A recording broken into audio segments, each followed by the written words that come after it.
Hello friends, book insider पर आप सभी का स्वागत है। आज हम बात करने वाले हैं better decisions fewer regrets by Andy Stanley book के बारे में। पढ़ाई कभी कभी सिर्फ एक जिम्मेदारी लगती है, लेकिन जब किताब सही हो तो वो जिंदगी बदल सकती है। यही हुआ मनीष के साथ। मनीष एक 32 साल का लड़का दिल्ली की भीड़भाड़ वाली सड़कों से थक चुका था। एक टिपिकल नौकरी, एक रूटीन जिंदगी, कोई एक्साइटमेंट नहीं, बस सुबह ऑफिस जाना, रात को घर आकर थक कर सो जाना। लेकिन अंदर से वो परेशान था। उसे लग रहा था कि उसकी लाइफ कहीं खो गई है। उसके दोस्त अक्सर उसे समझाते थे, भाई कुछ चेंज कर, लाइफ को सीरियसली ले। लेकिन मनीष हंसकर टाल देता, अरे यार सब सही चल रहा है, चिल करो। वो अपनी बात को कन्विंस करने के लिए इतना कॉन्फिडेंट दिखता कि सामने वाला भी मान जाता। लेकिन असल में मनीष खुद से कभी ऑनेस्ट नहीं था। एक दिन जब उसका मूड बहुत ऑफ था, उसने रैंडम अमेज़ॉन पर एक किताब ऑर्डर की। किताब का नाम था बेहतर निर्णय कम पछतावे, 5 प्रश्न जो आपको अपने अगले कदम का निर्णय करने में मदद करेंगे। Move by Andy Stanley. वो खुद नहीं समझ पाया कि उसने ये किताब क्यों मंगवाई। शायद सिर्फ खुद को फील गुड देने के लिए। जब किताब आई, उसने उसे बेड साइड टेबल पर रख दिया। एक हफ्ते तक उसे टच भी नहीं किया। लेकिन फिर एक रात जब उसकी नींद नहीं आ रही थी, वो उठकर बैठ गया। बाहर बारिश हो रही थी और उसे लगा शायद यही सही टाइम है। उसने किताब उठाई और पढ़ना शुरू कर दिया। किताब के पहले ही चैप्टर में लिखा था, the integrity question, am I being honest with myself. Manish ने इसे 3 बार पढ़ा। उसे समझ में नहीं आ रहा था कि इतनी सिंपल लाइन में इतना वेट कैसे हो सकता है। फिर उसने पढ़ना जारी रखा। स्टैनली ने लिखा था कि सेल्फ डिसेप्शन यानी खुद को धोखा देना हमारी लाइफ के बड़े डिसीजंस को खराब कर देता है। हम अक्सर वही बिलीव करते हैं जो हम बिलीव करना चाहते हैं, न कि जो सच है। क्या मैं खुद से ईमानदार हूं? यह सवाल अनकंफर्टेबल था, लेकिन मनीष को लगा कि यह सवाल उसकी पूरी लाइफ पर अप्लाई होता है। उस रात मनीष ने अपने पास्ट डिसीजंस के बारे में सोचना शुरू किया। वो याद करने लगा कि कैसे उसने हर बार अपने दोस्तों, परिवार और यहाँ तक कि खुद को कन्विंस किया था कि वो सही है। जैसे जब उसने अपनी पहली गर्लफ्रेंड को छोड़ा था, उसने सबको कहा था वो समझती नहीं थी मुझे। लेकिन सच तो ये था कि वो खुद इनसिक्योर था। उसे डर था कि वो रिलेशनशिप कहीं उसे वल्नरेबल न बना दे। जब उसने अपनी जॉब बदली थी तो सबको कहा ग्रोथ अपॉर्चुनिटी चाहिए थी। लेकिन सच ये था कि वो अपने टॉक्सिक बॉस से भाग रहा था। ग्रोथ उसके लिए सेकेंडरी थी। उसने किताब को बंद किया और अपनी नोटबुक उठाई।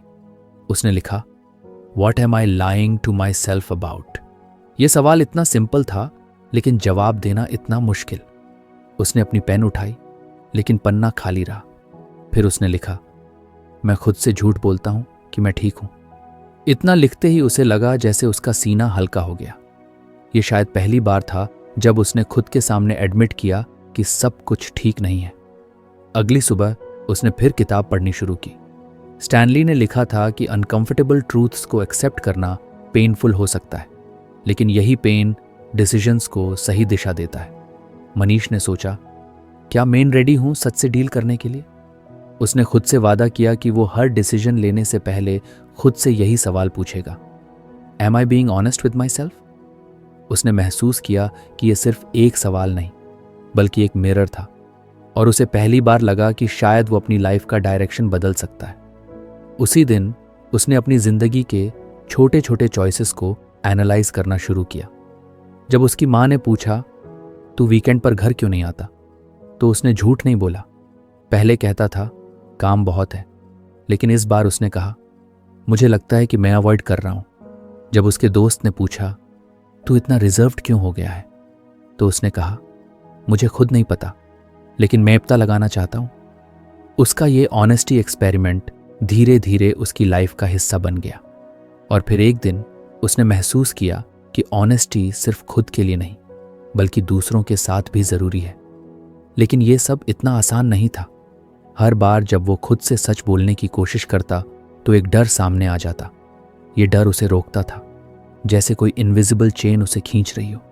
उसे महसूस हुआ कि सिर्फ एक क्वेश्चन से जिंदगी बदलने वाली नहीं, उसे और गहराई में जाना होगा। उसने किताब को फिर से पढ़ना शुरू किया। शायद आगे के लेसन्स उसे इस डर से लड़ने में मदद कर सकें। कहानी की शुरुआत वहीं से होती है जहां मनीष ने पहला लेसन खत्म किया था। अब वो ऑनेस्टी के सवाल को अपनी जिंदगी में प्रैक्टिकली अप्लाई करने की कोशिश कर रहा था। लेकिन कुछ दिनों बाद उसे एहसास हुआ कि सिर्फ सच बोलने से सब कुछ सॉल्व नहीं होगा। सच बोलना एक फाउंडेशन था, लेकिन उसे अभी भी समझ नहीं आ रहा था कि आगे क्या करना है। किताब का अगला चैप्टर था the legacy question, what story do I want to tell. Manish ने जैसे ही इस टाइटल को पढ़ा वो कुछ पल के लिए रुक गया। उसने अपनी कॉफी का SIP लिया और सोचा, स्टोरी, मेरी लाइफ की स्टोरी क्या है। उसने चैप्टर पढ़ना शुरू किया। स्टैनली लिखते हैं कि हर डिसीजन हमारी लाइफ की स्टोरी का एक हिस्सा बनता है। वो कहते हैं कि जब भी कोई बड़ा या छोटा डिसीजन लेना हो, हमें ये सोचना चाहिए कि वो डिसीजन हमारी कहानी में कैसा दिखेगा। मनीष ने एक गहरी सांस ली। उसने महसूस किया, अगर आपको हमारी फ्री समरी अच्छी लगती है तो आप हमारे चैनल को सब्सक्राइब कर सकते हैं, हमारी मेंबरशिप खरीद सकते हैं या हमें UPI के थ्रू सपोर्ट कर सकते हैं। अब समरी पर वापस चलते हैं। वो सिर्फ इमीडिएट प्रॉब्लम्स को सॉल्व करने और छोटे छोटे गोल्स अचीव करने में लगा रहता था, लेकिन लॉन्ग टर्म इम्पैक्ट, लेगेसी, ये शब्द तो उसकी डिक्शनरी में ही नहीं थे। किताब के इस हिस्से को पढ़ने के बाद उसने अपनी नोटबुक फिर से खोली। उसने खुद से लिखा, what story am I telling right now. और जैसे ही उसने ये लिखा, उसे याद आने लगा कि उसकी कहानी कितनी बेतरतीब है। कॉलेज के दिनों में जब उसके दोस्तों ने स्टार्टअप शुरू किया था तो वो भी उनके साथ जुड़ना चाहता था, लेकिन उसने खुद को कन्विंस किया स्टेबिलिटी ज्यादा इंपॉर्टेंट है। उसने सिक्योर जॉब को चुना। पर अब जब वो उन दोस्तों की सक्सेस देखता था तो उसे लगता था कि उसने शायद अपनी कहानी का सबसे एडवेंचरस चैप्टर मिस कर दिया। फिर उसे अपनी फैमिली याद आई। उसके पापा अक्सर उससे कहते थे, कुछ ऐसा करो कि लोग तुम्हारा नाम याद रखें। और मनीष हर बार हंसकर कहता, अरे पापा, सब ठीक है, लाइफ को इतना सीरियस नहीं लेते। लेकिन अब उसे एहसास हुआ कि वो शायद खुद को कन्विंस कर रहा था। उसने खुद से एक और सवाल पूछा, what story do I want to tell in 10 years। इस सवाल ने उसे अजीब सा अनकंफर्टेबल कर दिया। उसने कभी अपनी लाइफ को इतना आगे तक नहीं सोचा था। उस दिन शाम को उसने एक पार्क में जाकर वॉक की। वहां हर तरफ लोग अपनी अपनी जिंदगी में बिजी थे। कोई जॉग कर रहा था, कोई अपने बच्चों के साथ खेल रहा था और मनीष बस उन सबको ऑब्जर्व कर रहा था। उसे लगा, इनमें से हर किसी की एक स्टोरी है, मेरी क्या है। वो अपनी कहानी का स्ट्रक्चर बनाने की कोशिश करने लगा। उसे लगा कि हर अच्छी कहानी के 3 पार्ट्स होते हैं, एक अच्छा स्टार्ट, कुछ कॉन्फ्लिक्ट्स और फिर एक मीनिंगफुल कंक्लूजन। उसने सोचा, क्या मेरी कहानी में मीनिंग है या ये बस एक बोरिंग जॉब और रैंडम एक्सक्यूजेस की सीरीज है। किताब में आगे स्टैनले ने लिखा था कि हमें निर्णय ऐसे लेने चाहिए जो हमारी मूल्य और इच्छित परिणामों के साथ संरेखित हों। मनीष को महसूस हुआ कि उसकी निर्णय अक्सर अल्पकालिक सुविधा के लिए होते थे, न कि किसी बड़ी पिक्चर को ध्यान में रखकर। अब उसे एक्शन लेना था। उसने अपने छोटे छोटे डिसीजंस को लेगेसी पर्सपेक्टिव से देखना शुरू किया।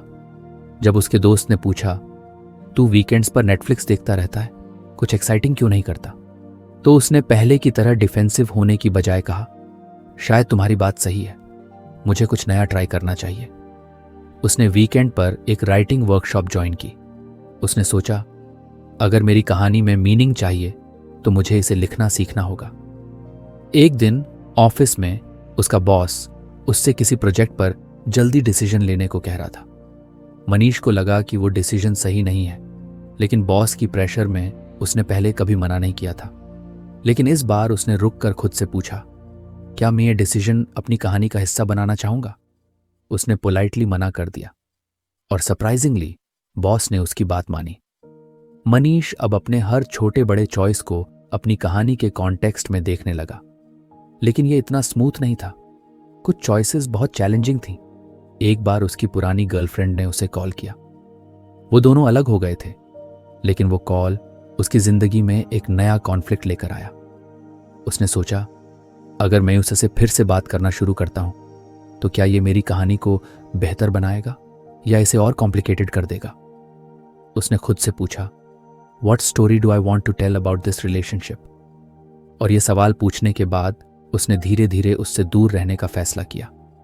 मनीष को अब यह समझ में आने लगा था कि डिसीजंस सिर्फ एक्शंस नहीं हैं, वो हमारी जिंदगी की स्क्रिप्ट लिखते हैं, और अगर स्क्रिप्ट बोरिंग या मैसी लग रही है तो उसे चेंज करने का पूरा कंट्रोल हमारे पास है। लेकिन फिर भी कई सवाल थे जिनके जवाब उसे नहीं मिल रहे थे, जैसे क्या मैं सही डायरेक्शन में जा रहा हूं, और क्या मैं खुद को सिर्फ कन्विंस कर रहा हूं कि मैं सही चॉइसेस ले रहा हूं। यहीं पर उसने किताब का अगला चैप्टर खोलने का फैसला किया। उसने सोचा, शायद अगला सवाल मेरी इस उलझन का जवाब दे सके। मनीष की जिंदगी अब धीरे धीरे बदल रही थी। वह छोटे छोटे डिसीजंस को ज्यादा कॉन्शियसली लेने की कोशिश कर रहा था। Am I being honest with myself, और क्या कहानी मैं सुनाना चाहता हूं। जैसे सवाल उसकी जिंदगी में गाइड पोस्ट्स की तरह काम करने लगे थे। लेकिन बदलाव की यह जर्नी इतनी स्मूथ नहीं थी। एक दिन जब वो ऑफिस से घर लौट रहा था, उसे एक पुराने दोस्त सिद्धार्थ का कॉल आया। सिद्धार्थ ने उसे बताया कि वो एक नया बिजनेस वेंचर शुरू कर रहा है और चाहता है कि मनीष उसमें इन्वेस्ट करे। मनीष को यह आइडिया अच्छा लगा, लेकिन उसके अंदर एक हल्की सी अनीज भी थी। उसे समझ नहीं आ रहा था कि वो हाँ कहे या ना। उस रात मनीष ने किताब का अगला चैप्टर पढ़ने का फैसला किया।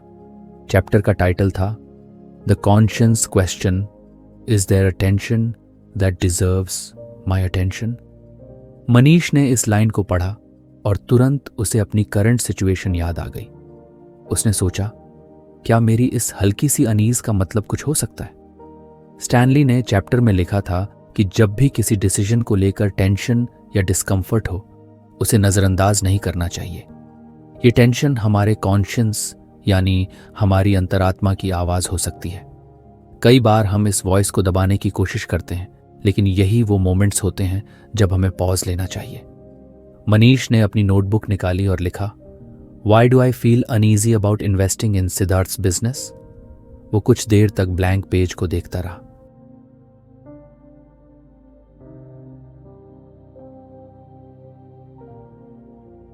फिर उसने धीरे धीरे लिखा, what if the business fails, do I trust Siddharth's judgement completely.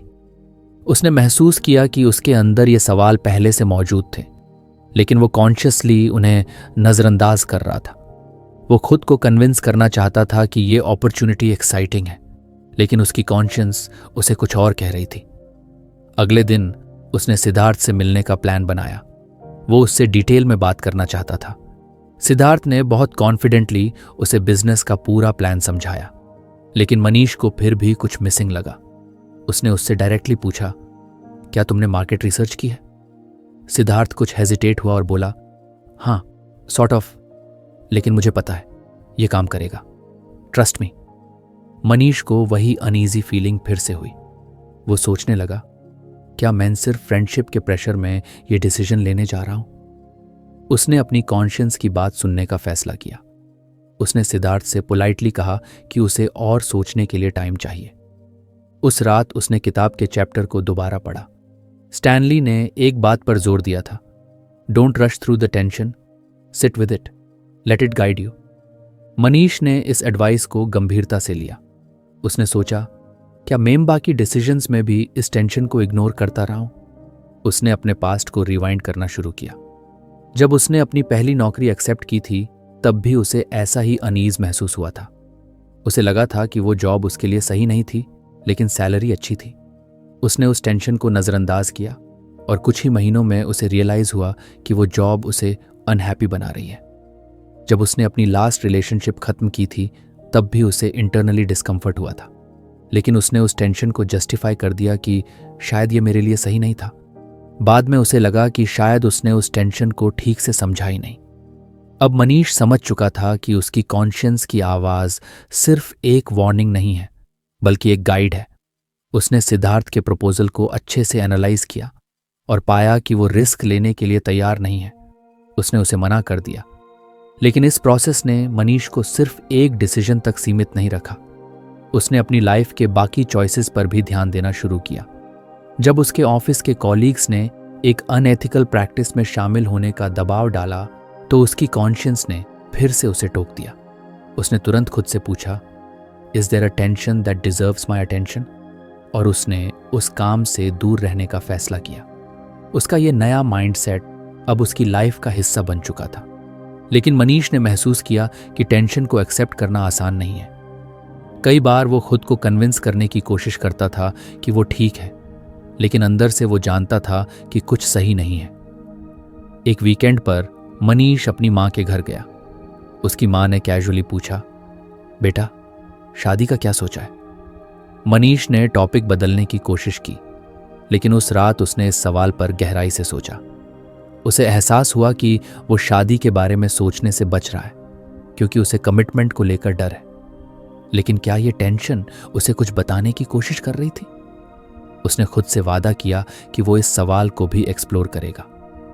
अब मनीष को लगने लगा था कि उसकी जिंदगी में हर टेंशन एक कहानी का हिस्सा है, वो कहानी जिसे वो बेहतर बनाना चाहता है।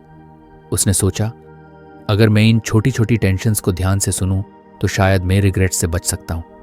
लेकिन उसकी जर्नी यहीं खत्म नहीं हुई थी। किताब का एक और चैप्टर बाकी था और मनीष को लग रहा था कि उसमें उसे अपने अगले सवाल का जवाब मिल सकता है। मनीष के लिए जिंदगी अब धीरे धीरे क्लैरिटी की तरफ बढ़ रही थी। हर लेसन ने उसे अपनी जिंदगी के डिसीजंस को बेहतर तरीके से समझने का एक नया नजरिया दिया। लेकिन उसे अब भी कई बार ऐसा लगता था कि हर सवाल का जवाब अकेले ढूंढना मुश्किल हो जाता है। एक दिन ऑफिस में उसकी टीम को एक नया प्रोजेक्ट असाइन हुआ। यह प्रोजेक्ट उसकी कंपनी के लिए बहुत बड़ा था, लेकिन एग्जीक्यूशन अनएथिकल तरीके से करना होता। मनीष को लग रहा था कि इस काम को लेकर वो कंफर्टेबल नहीं है। उसने अपनी कॉन्शियंस की बात सुनी और खुद को इस काम से दूर रखने का फैसला किया। लेकिन अब उसके सामने एक और दुविधा थी। उसका मैनेजर बार बार उसे प्रेशर डाल रहा था। उसने मनीष से कहा, अगर तुम इस प्रोजेक्ट को लीड करोगे तो तुम्हारी प्रमोशन ऑलमोस्ट है। ये तुम्हारे करियर के लिए एक बड़ा मौका है। मनीष के अंदर टेंशन बढ़ने लगी। उसे समझ नहीं आ रहा था कि इस सिचुएशन को कैसे हैंडल करे। उसी रात उसने किताब का अगला चैप्टर पढ़ना शुरू किया। चैप्टर का टाइटल था the community question, what would my family and friends advise me to do. Manish को लगा कि शायद यही सवाल उसके करंट प्रॉब्लम का सोल्यूशन दे सकता है। स्टैनली ने लिखा था कि डिसीजंस अक्सर सिर्फ हमारे बारे में नहीं होते, उनका असर हमारे रिलेशनशिप्स और सोशल स्टैंडिंग पर भी होता है। उन्होंने सलाह दी कि जब भी आप किसी मुश्किल डिसीजन में फंसे हों तो ट्रस्टेड फैमिली और फ्रेंड्स से सलाह लें। पर्सपेक्टिव्स शायद उस चीज को देख पाएं जो आप खुद नहीं देख पा रहे। मनीष ने चैप्टर पढ़ा और खुद से पूछा, अगर मैं इस सिचुएशन के बारे में अपने पापा से बात करूं तो वो क्या कहेंगे, या मेरे दोस्त राहुल से। उसे अपने पापा की याद आई। उनके वैल्यूज हमेशा ऑनेस्टी और एथिक्स पर आधारित रहे थे। मनीष को लगा कि अगर वो इस सिचुएशन के बारे में अपने पापा को बताएगा तो उनका जवाब साफ होगा, गलत काम से सक्सेस मत पाना। उसने तुरंत अपने पापा को कॉल किया।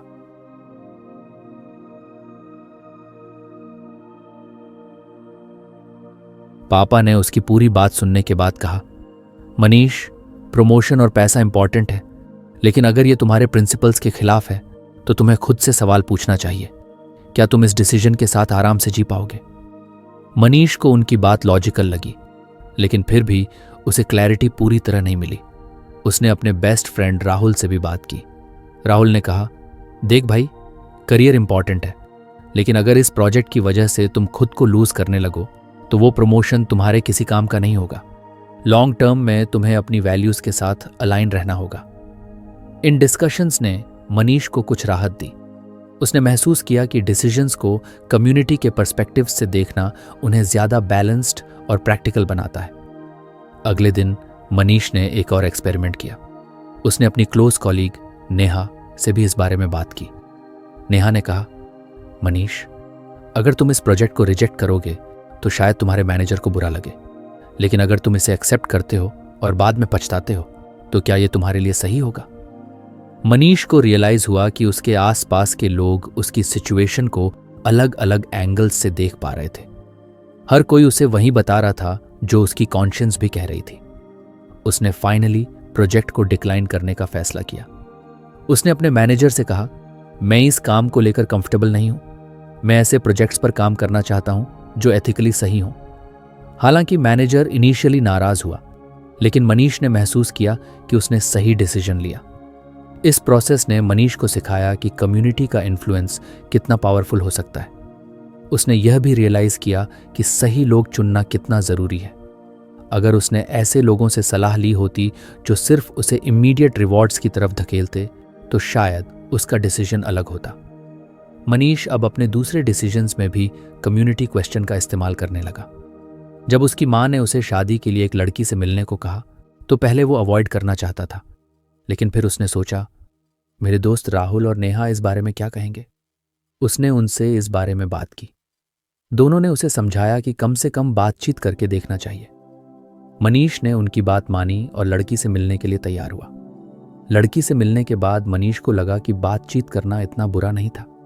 उसने सीखा कि हर डिसीजन में दूसरों के पर्सपेक्टिव्स लेना खुद की सोच को वाइडन करता है। लेकिन कम्युनिटी के इन्वॉल्वमेंट के साथ एक और चीज सामने आई। कभी कभी दूसरों की ओपिनियंस आपके लिए सही नहीं हो सकती। मनीष ने सीखा कि एडवाइस लेना जरूरी है, लेकिन अल्टीमेटली डिसीजन आपको खुद ही लेना होता है। एक और सिचुएशन में मनीष ने अपनी सेविंग्स को एक रिस्की म्यूचुअल फंड में इन्वेस्ट करने का सोचा। उसने अपने दोस्त राहुल और एक फाइनेंशियल एडवाइजर से बात की। दोनों ने उसे इसके रिस्क्स बताए, लेकिन मनीष का गट फीलिंग कुछ और कह रहा था।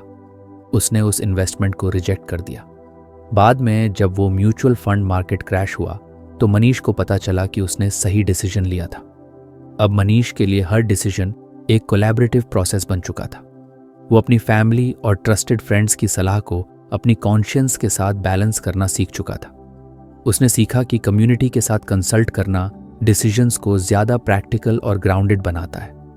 लेकिन मनीष को यह भी पता था कि अभी उसकी जर्नी खत्म नहीं हुई थी। उसने किताब का अगला चैप्टर खोलने का मन बनाया, क्योंकि हर लेसन उसे अपनी जिंदगी के एक नए पर्सपेक्टिव से रूबरू करा रहा था। मनीष की जिंदगी में अब काफी बदलाव आ चुका था। किताब के हर नए चैप्टर ने उसे अपनी डिसीजंस को एक नई रोशनी में देखने का मौका दिया था। उसने ऑनेस्टी, लेगेसी, कॉन्शियंस और कम्युनिटी जैसे बड़े सवालों का जवाब ढूंढ लिया था। लेकिन अब उसे महसूस हो रहा था कि यह सब ठीक है, लेकिन कुछ और जरूरी सवाल भी हैं। क्या उसके डिसीजंस सिर्फ उसके लिए ही अच्छे हैं?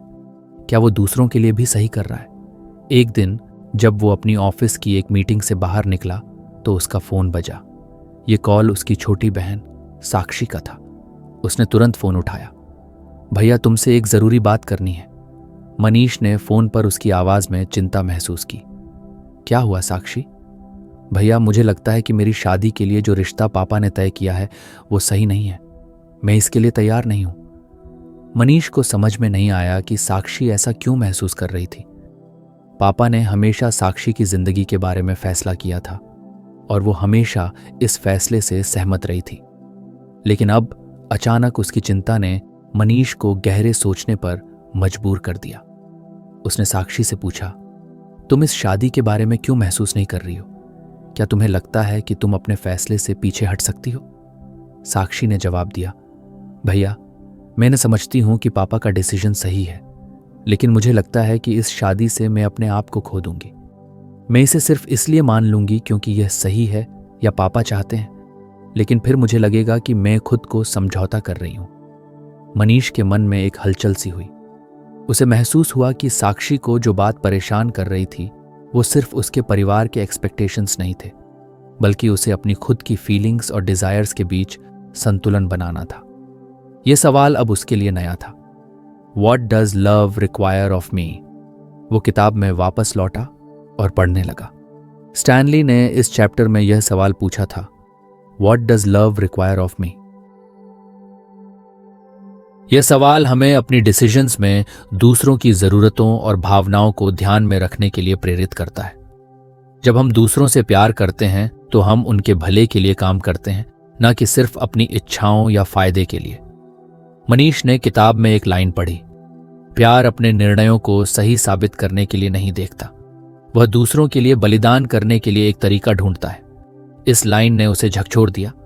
उसने महसूस किया कि उसे अपनी बहन के मामले में वही करना चाहिए जो उसके लिए सही है, भले ही यह पापा की उम्मीदों के खिलाफ क्यों ना हो। उसने साक्षी से कहा, तुम सही कह रही हो, तुम्हारी फीलिंग्स और डिजायर्स बहुत मायने रखती हैं। अगर तुम्हें लगता है कि तुम्हें इस शादी के लिए तैयार नहीं हो तो तुम्हारा कहना बहुत जरूरी है। तुम अपनी आवाज उठाओ और पापा को बताओ कि तुम्हें क्या चाहिए। साक्षी को पहले कुछ डर था, लेकिन मनीष की बातों ने उसे साहस दिया। उसने परिवार से बात की और धीरे धीरे पापा ने उसकी फीलिंग्स को समझा। पापा ने कहा, अगर तुम दोनों खुश नहीं हो तो यह रिश्ता नहीं हो सकता।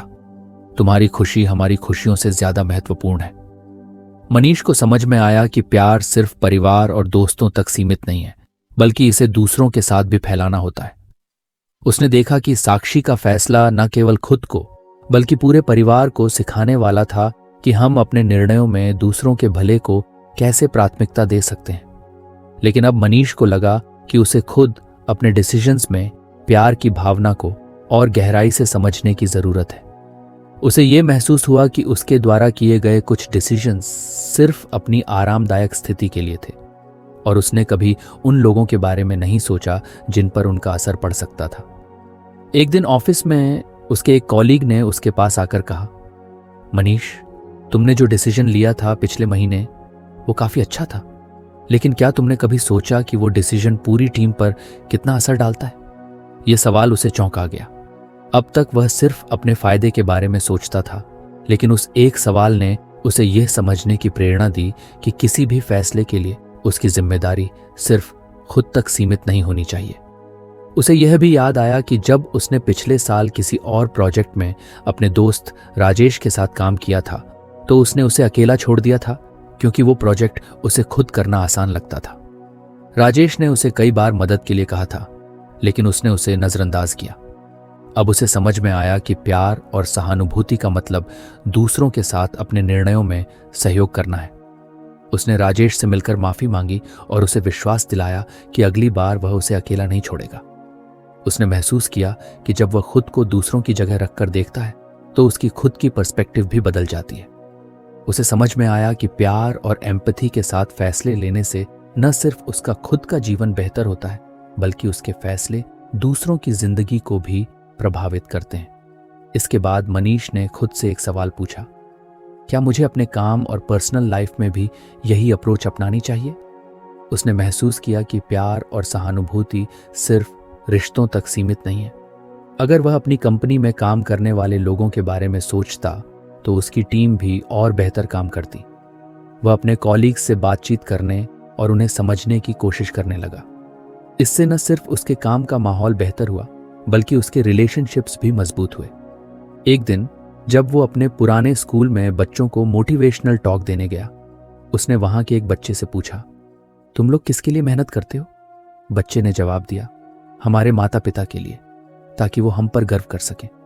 मनीष को यह सुनकर महसूस हुआ कि बच्चों का प्यार और सम्मान भी उतना ही जरूरी है। उसने सोचा, क्या मैं अपनी जिंदगी में ऐसे लोगों के लिए काम कर रहा हूं जो मुझसे प्यार करते हैं? मनीष ने अपने जीवन के डिसीजंस में प्यार को सबसे ऊपर रखा। वह अब महसूस करने लगा था कि प्यार हमें सिर्फ हमारे खुद के लाभ के लिए नहीं, बल्कि समाज और उसके सभी लोगों के भले के लिए काम करने की प्रेरणा देता है। अब मनीष को यह समझ आ चुका था कि अगर हम चाहते हैं कि हमारे फैसले सही हों तो हमें पहले यह सोचने की जरूरत है कि दूसरे लोग कैसे प्रभावित हो सकते हैं। यही वह समय था जब उसने अपनी जिंदगी के फैसलों में सच्चे प्यार और सहानुभूति को सबसे ऊपर रखा। मनीष की जिंदगी में अब एक नई दिशा आ चुकी थी। हर लेसन ने उसे कुछ और परिपक्व किया था। किताब का हर सवाल, हर विचार उसे और ज्यादा सोचने, समझने और महसूस करने के लिए प्रेरित कर रहा था। वह पहले से ज्यादा कॉन्शियस था कि उसके डिसीजंस अकेले उसके लिए नहीं होते, बल्कि वो समाज, परिवार और उसके आसपास के लोगों के लिए भी मायने रखते हैं। वह अब किसी भी डिसीजन को लेने से पहले उसकी गहराई से सोचता, उसे अपनी कॉन्शियंस से परखता और फिर दूसरों के नजरिए को भी समझने की कोशिश करता। वह अक्सर सोचता कि यह बदलाव कहाँ से शुरू हुआ था। क्या वह पहले की तरह सिर्फ अपने फायदे के बारे में सोचता रहता? क्या वह कभी किसी डिसीजन में दूसरों के भले के बारे में नहीं सोचता था? किताब के हर चैप्टर ने उसे अपनी इंटरनल और एक्सटर्नल दोनों दुनिया को देखने का एक नया तरीका दिया। उसे अब यह समझ में आने लगा था कि प्यार और सहानुभूति के बिना कोई भी डिसीजन कभी पूरी तरह सही नहीं हो सकता। अब जब वह अपने दोस्तों या परिवार के साथ बैठकर बातें करता तो वह पहले की तुलना में ज्यादा ईमानदारी से अपनी बातों को साझा करता था। वह जानता था कि किसी भी रिलेशनशिप में ट्रांसपेरेंसी और एम्पैथी सबसे जरूरी चीजें होती हैं।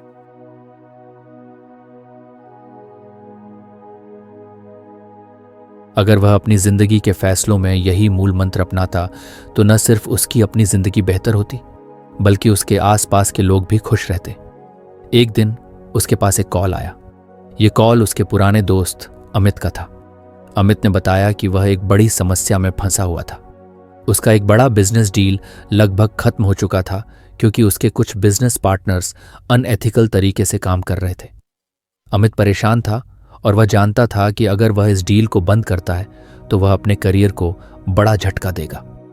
मनीष ने तुरंत ही उसे समझाया, अमित, तुम्हारे फैसले से सिर्फ तुम्हारी जिंदगी नहीं बदलने वाली है, ये उन लोगों की जिंदगी को भी प्रभावित करेगा जो तुमसे जुड़े हुए हैं। अगर तुम अपने पार्टनर्स के साथ इस डील को आगे बढ़ाते हो तो सिर्फ तुम नहीं बल्कि तुम्हारी टीम और उनके परिवार भी इससे प्रभावित होंगे। क्या तुम उनके भले के बारे में सोच रहे हो? अमित कुछ देर तक चुप रहा और फिर उसने कहा, तुम सही कह रहे हो मनीष, मैंने सिर्फ खुद के बारे में सोचा था। मुझे लगता है कि मैं अब इस डील को बंद कर दूं और अपना रास्ता अलग कर लूं। मनीष को महसूस हुआ कि कभी कभी सिर्फ किसी के साथ बैठकर और उसके विचारों को समझकर भी हम किसी बड़े बदलाव का हिस्सा बन सकते हैं।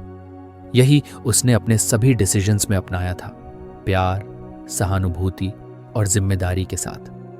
जब उसने अपनी बहन साक्षी से कहा था कि वह अपनी जिंदगी के फैसले खुद ले तो उसने न केवल अपने परिवार के बारे में सोचा बल्कि उसे यह भी समझ आया कि प्यार का मतलब है दूसरों को उनके फैसले लेने का अधिकार देना।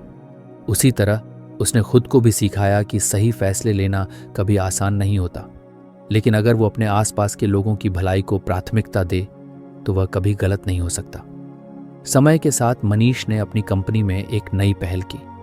वह टीम के सभी लोगों के साथ बैठकें करने लगा, उन्हें समझने की कोशिश करने लगा। वह जानता था कि अगर उसे किसी भी प्रोजेक्ट या टास्क को सही ढंग से पूरा करना है तो उसे हर किसी की भावना और ज़रूरत को समझना होगा। वह अब एक नए तरीके से काम करने लगा, जहां हर व्यक्ति की आवाज़ सुनी जाती थी और हर किसी के निर्णयों को सम्मान दिया जाता था। एक दिन जब उसकी टीम ने एक मुश्किल प्रोजेक्ट पूरा किया तो उसके साथियों ने उसकी सराहना की। वे सब जानते थे कि इस सक्सेस का कारण सिर्फ टीम का हार्डवर्क नहीं था बल्कि मनीष का अप्रोच था। उसे हर किसी की चिंता और दिल की बात सुननी आती थी। वह अपने आप को कभी भी ज्यादा बड़ा या जरूरी नहीं मानता था बल्कि हर किसी की भूमिका को समान रूप से महत्व देता था। उसने महसूस किया कि जिंदगी के सबसे अच्छे फैसले वो होते हैं जब हम खुद से सवाल करते हैं, What does love require of me? ये सवाल उसके लिए अब जिंदगी का मूल मंत्र बन चुका था। उसकी सोच और निर्णय अब केवल खुद के भले के बारे में नहीं थे बल्कि उन लोगों के बारे में भी थे जिनकी जिंदगी पर उसके फैसलों का असर होता था। कुछ समय बाद मनीष ने अपने जीवन के अगले चरण की ओर कदम बढ़ाया। वह अब सिर्फ अपने लिए नहीं बल्कि उन सभी के लिए सोचता था जो उसके साथ जुड़े हुए थे। उसकी जिंदगी का हर फैसला अब जिम्मेदारी और प्यार के साथ लिया गया था। ये किताब बेटर डिसीजंस, फीवर रिग्रेट्स उसके लिए अब सिर्फ एक गाइड बुक नहीं थी बल्कि एक साथी बन चुकी थी। हर लेसन ने उसे जिंदगी को नए नजरिए से देखने का मौका दिया था और उसे यह सिखाया था कि सबसे अच्छे डिसीजंस वही होते हैं जो हम प्यार और सहानुभूति के साथ लेते हैं। जब मनीष ने अपना फाइनल डिसीजन लिया तो वह जानता था कि उसने अपनी जिंदगी को एक बेहतर दिशा में मोड़ दिया है। उसके फैसले अब सिर्फ उसके लिए नहीं थे बल्कि वह यह भी जानता था कि उसकी जिंदगी का हर कदम दूसरों की जिंदगी को प्रभावित करता है। यही था प्यार का सबसे बड़ा रूप, किसी को सही राह पर चलने के लिए खुद की राह छोड़ना। तो फ्रेंड्स, ये थी हमारी आज की बुक समरी। आपको कैसी लगी कमेंट करके ज़रूर बताएं और धन्यवाद आपका समरी एंड तक सुनने के लिए।